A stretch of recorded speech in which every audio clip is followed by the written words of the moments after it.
అందరికీ నమస్కారం. ఈ మధ్యకాలంలో జనసేన పార్టీ తరపు నుండి వైఎస్ఆర్సీపీలోకి నాయకులుగా చెప్పబట్టుకుంటున్న కొంతమంది వెళ్ళి సర్వసాధారణంగా జాయిన్ అవుతూ ఉన్నారు. అయితే వైఎస్ఆర్సీపీ పార్టీ వాళ్ళు ఒక రూల్స్ పెట్టారనమాట.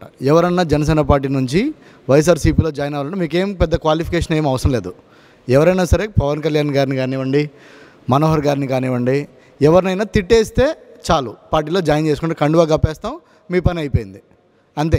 ఇదొక్క క్వాలిఫికేషన్తో ఈరోజు వైఎస్ఆర్సీపీ పార్టీ వాళ్ళందరూ కలిసి జనసేన పార్టీలో సోకాల్డ్ నాయకులుగా చెప్పుకున్న వాళ్ళందరినీ కండువాలు కప్పి ఆహ్వానించుకుంటూ ఉన్నారు. దీనివల్ల జనసేన పార్టీకి వచ్చే నష్టం ఎంత అంతో తెలుసా? 0. ఒక్కరు కూడా పార్టీకి నష్టం చేసామో అని ఫీల్ అవుతున్నారో వాళ్ళందరికీ నేను చెప్పేది ఒకటే, మీ వల్ల మాకు వచ్చిన నష్టం ఏమీ లేదు. మీరు పోవడం వల్ల నీతిగా నిజాయితీగా పార్టీని ఆశించి సిద్ధాంతాలు నచ్చి వచ్చిన వాళ్ళందరూ కూడా ఒక స్థానం దొరుకుతుందని చెప్పి ఈరోజు మిగతా కార్యకర్తలందరూ కూడా నేను తెలియజేస్తా ఉన్నాను. వీళ్ళలో కొంతమంది చోటమోట నాయకుల్లాగా చెప్పుకొని తిరిగిన వాళ్ళలో పి. విజయ్ బాబు అనే అతను. ఈయన ఎవరండి? తెలుగు భాషా సంఘం రాష్ట్ర అధ్యక్షులు. ఈయన తెలుగు భాష రాష్ట్ర సంఘానికి అధ్యక్షులా లేకుంటే వైఎస్ఆర్సీపీ వాళ్ళు మాట్లాడే భాషలకి సంఘ అధ్యక్షులు చెప్పాలి. ఈయన ఇంతకుముందు ఇక్కడ జనసేన పార్టీలో అధికార ప్రతినిధిగా పనిచేశారు. ఇప్పుడు ఆయన కొత్త ఒక ఉద్యోగం ఎత్తుక్కున్నాడు. ఏంటంటే జోస్యం చెప్పడం. జోస్యాలు చెప్తున్నాడు ఈ మధ్య. ఆయన పిఠాపురంలో వంగ గీత గారే గెలుస్తారు, పవన్ కళ్యాణ్ గారికి ఇన్ని ఓట్లే వస్తాయి అని. విజయబాబు గారు, నేను మిమ్మల్ని ఒకటే అడుగుతా ఉన్నా, ఈయనేమంటారు? పవన్ కళ్యాణ్ గారికి పార్టీ నడపడం రాదు. ఎంత పిచ్చి మాటలు మాట్లాడుతూ ఉన్నారంటే, ఈయన పార్టీ నడపకుండానే 10 సంవత్సరాలు ఈరోజు పార్టీ నిలబడి ఉందా? ఒక్కడి కష్టం వల్లనే ఈరోజు జనసేన పార్టీ ఈరోజు ఈ స్థాయి వరకు వచ్చి ప్రజల ముందు ఈరోజు పోటీకి రెడీగా అయింది. ఇది మీ కళ్ళు కనిపించట్లేదా? చెవులకు వినిపించట్లేదా? జనసేన పార్టీ ఇంతకుముందు సిద్ధాంతాలు నచ్చి మీరు ఈరోజు పార్టీలోకి వచ్చారు. ఈరోజు మీరు వెళ్ళి వైఎస్ఆర్సీపీ కండువా కప్పుకుంటే ఇది పవన్ కళ్యాణ్ చెడ్డవాడు అయిపోయాడా? మీకు ఏం మాట్లాడుతున్నారు మీరు? చిన్న చిత్తగా సీనియర్ యాక్టర్లు, జబర్దస్త్ నటులను తీసుకొచ్చి క్యాంపెయిన్ చేస్తారంట పవన్ కళ్యాణ్ గారు. అంటే ఎవరిని తెచ్చుకోవాలనేది కూడా మీరే మాకు సలహాలు ఇస్తారా? అంటే రేపు చిరంజీవి గారు లేకుంటే నరేంద్ర మోడీ గారు ఎవరో ఒకరి ప్రచారం వచ్చి చేస్తే అప్పుడు ఓకేనా మీకు? మేము ఎవరితో ప్రచారం చేయించాలని కూడా మీరే మాకు సలహాలు ఇస్తారా? మీరు ఇప్పుడు ఆ కండువా కప్పుకున్నారు కాబట్టి వాళ్ళు ఏమైనా సలహాలు అడగకపోయినా మీరు ఇవ్వండి. మీ పార్టీలో ఇప్పుడు మీరు వైఎస్ఆర్సీపీ పార్టీ కదా, వాళ్ళకి ఇవ్వండి మీ సలహాలు. మాకు మీ సలహాలు అవసరం లేదు. ఇంకేమంటారండి? వంగా గీత గారు ఎండలో తిరిగి కష్టపడి ఇంటింటికి వెళ్ళి ఓట్లు అడుగుతున్నారంట. ఏమండి, ఎండాకాలంలో ఎలక్షన్లు జరిగితే ఎండలో తిరగకుండా వర్షంలో తిరుగుతారండి? అదేం లాజిక్ నాకు అర్థం కాలేదు.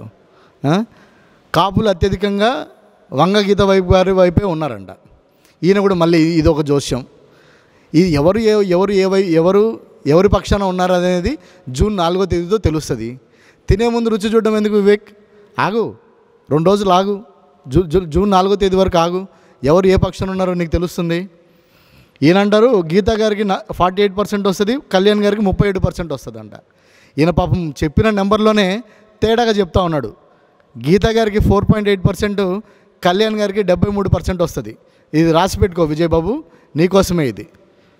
వర్మ గారు చుట్టూ కళ్యాణ్ గారు తిరగడం జన సైనికులు నచ్చట్లేదంట. ఏం మాట్లాడతానండి ఈయన? మాకు ఏ సమస్య వచ్చినా పిలిస్తే వంగ గీత గారు వచ్చి పలుకుతారంట. ఇప్పుడు ఆ కాకినాడ సిట్టింగ్ ఎంపీగా ఉన్నారా? కరోనా టైంలో ఈవిడ ఎక్కడికి వెళ్ళి దాక్కుంది. పిఠాపురంలో ప్రజలందరూ సరైన వైద్య సదుపాయాలు లేక ఇబ్బంది పడుతూ ఉంటే ఆ రోజు బయటకు వచ్చి నిలబడింది వర్మ గారును జన సైనికులు. వాళ్ళు ఈరోజు కష్టాన్ని గుర్తించి పవన్ కళ్యాణ్ గారికి మద్దతుగా నిలబడి ప్రచారం చేస్తూ ఉంటే అది మీరు ఓర్చుకోలేక మా గీత గారు పిలుస్తారు, మా గీత గారు పిలిస్తే పలుకుతూ ఉంటానన్నారు. ఈరోజు ఉప్పాడలో తీరం కొట్టుకుపోతా ఉందని చెప్పి మత్స్యకారులు ఈరోజు బాధపడుతూ ఉంటే సిట్టింగ్ ఎంపీగా ఉన్న గీత గారు ఏం చేశారని ఈరోజు నేను ప్రశ్నిస్తూ ఉన్నాను. దాన్ని మీరు ఎందుకు ప్రశ్నించట్లేదు? ఈ విషయం గురించి గీత గారిని మీరు ఎందుకు ప్రశ్నించట్లేదని ఈరోజు నేను విజయబాబుని అడుగుతా ఉన్నాను. వీళ్ళలోనే ఇంకో ఆవిడ ఉంది. ఆవిడ పేరు కూడా గుర్తు రావట్లేదు. ఈవిడ చెట్టి సుభాషిణి గారంట. ఈవిడ ఒక నాయకురాలు. ఈవిడ కొవ్వూరు నియోజకవర్గానికి వీర మహిళ. ఈవిడ పార్టీలో ఎప్పుడు జాయిన్ అయిందో ఎవరికీ తెలియదు. ఈవిడ ఏం మాట్లాడుతుంది? ఈవిడ కూడా సేమ్ క్వాలిఫికేషన్. ఈవిడ కూడా కండువా కప్పుకోవాలంటే అమ్మ నువ్వు తిడితేనే కానీ కండువా కప్పుకోమని చెప్పి చాలా గౌరవంగా వైఎస్ఆర్సీపీలో ఒక స్క్రిప్ట్ ఇచ్చి అమ్మ ఇది చదివితేనే మీకు కండువా కప్పుతామని చెప్పారు. కండువా కప్పిన తర్వాత ఈ స్క్రిప్ట్ అంతా చదివిస్తూ ఉన్నారు కూర్చొని. ఒక మహిళతో చదివించాల్సిన మాటలేనా ఇవన్నీ అని నేను అడుగుతా ఉన్నాను ఈరోజు సుభాష్ని గారిని. ఇక్కడ మీకు ఎంతో గౌరవం ఇచ్చి ఎంతో ఉన్నతమైన స్థానంలో పార్టీ గుర్తించి ఈరోజు మిమ్మల్ని వీర మహిళా విభాగంలో పెడితే ఈరోజు మీరు నన్ను గుర్తించలేదని చెప్పి ఈరోజు మీరు విమర్శిస్తూ ఉన్నారు. ఈవిడ చేసే పనులు మొదటి నుంచి కూడా ఏంటంటే పార్టీలో ఒకరి గురించి ఒకరి మీద చాడీలు చెప్పడం, వీర మహిళల్లోనే ఒక గ్రూపులు తయారు చేయడం, గ్రూపులు తయారు చేసి ఒకరి మీద ఒకరికి చాడీలు చెప్పి ఈరోజు రాజకీయం చేయడమే ఈవిడికి ఉన్న పని. ఈవిడ యూఎస్ నుంచి యూఎస్కి వెళ్ళి నేను సిద్ధాంతాలు నచ్చి వచ్చాను అన్నారు. సిద్ధాంతాలు నచ్చితే నీ సిద్ధాంతం ఏంటమ్మా? నీ సిద్ధాంతం ఎక్కడి దాకా ఆగిపోయిందంటే నువ్వు ఒక సీట్ ఆశించావు, ఆ సీట్ రాకపోయేసరికి నీ సిద్ధాంతం అక్కడితో ఆగిపోయిందా? నీ ప్రయాణం ఎంత దూరం? అంబేద్కర్ నువ్వు ఒక దళిత వీరమహిళవి, నీ ఆలోచన ఏంటి? అంబేద్కర్ గారి ఆలోచనతో నీ ఆలోచన ఉందా లేదా? నువ్వు కేవలం స్వార్థంగా నీ ఆలోచన వరకు మాత్రమే ఆలోచించుకుంటా ఉన్నావు. నువ్వు సీట్ రాకపోతే దాంతో నీ కెరీర్ ఆగిపోతుందా? ఇంకో నాళ్ళు నువ్వు సిద్ధాంతాల కోసం కష్టపడలేక నువ్వు వెళ్ళిపోయావు. ఈరోజు మనోహర్ గారి గురించి ఈరోజు నువ్వు మాట్లాడుతూ ఉన్నావు. నువ్వు ఒక మహిళ అయిపోయి ఉండి ఈరోజు నేను ఎక్కువ మీ గురించి మాట్లాడలేకపోతా ఉన్నాను. ఆ మాటలన్నీ మాట్లాడుకుంటే మా పార్టీకి మా నాయకుడికి మేము తగ్గించుకున్నట్టు ఉంటుంది. అందుకనే మీ గురించి ఎక్కువ మాట్లాడలేదు. మీరు చెప్పిన మాటలన్నిటికీ కూడా నా దగ్గర సమాధానాలు ఉన్నాయి. ఏదైతే అన్నారో 30 కోట్లు తీసుకుంటేనే 30 కోట్లు 50 కోట్లు ఉంటేనే మీరు సీట్ ఇస్తా అంటున్నారు. ఎవరు అడిగారు 30 కోట్లు 50 కోట్లు అని? ఈరోజు నేను మిమ్మల్ని ప్రశ్నిస్తూ ఉన్నాను. చెప్పండి, మిమ్మల్ని ఎవరు 30 కోట్లు తెమ్మన్నారు? లేదంటే ఇప్పుడు తీసుకున్న క్యాండిడేట్ల దగ్గర ఎవరైనా డబ్బులు తీసుకున్నారని మీకు ఎవరైనా చెప్పారా?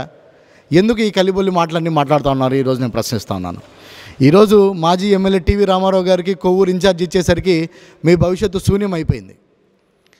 సో మీకు ఎటు వెళ్ళాలో తెలియలేదు, అందుకే మీరు వైసీపీ కండువా కప్పుకున్నారు. ఈరోజు మీరు మా పార్టీని ప్రశ్నిస్తూ ఉన్నారు.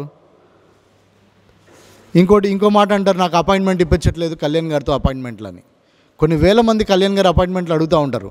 దాంట్లో మీరు చెప్పే చాడీలు వినడానికి కళ్యాణ్ గారు మీకు అపాయింట్మెంట్ ఇవ్వాలా? ఎవరు ఏ రాజకీయాలు చేస్తున్నారు? గ్రూప్ రాజకీయాలు కట్టడానికి మీరు చెప్పే చాడీలన్నీ వినడానికి కళ్యాణ్ గారికి అపాయింట్మెంట్ ఇచ్చి టైం వేస్ట్ చేసుకుంటారా? వీటన్నిటికి మీరు సమాధానం చెప్పండి అమ్మా. ఇకనైనా సరే మీరు ఆ పార్టీలోకి వెళ్ళారు, అక్కడైనా కొంచెం గౌరవం మీకు పార్టీ వాళ్ళు ఇస్తే చక్కగా గౌరవం తీసుకొని మీరు అక్కడైనా బాగా ఎదగాలని చెప్పి ఈరోజు మీకు కోరుకుంటున్నాను. మీ మంచి కోరుకుంటున్నాను. Thank you.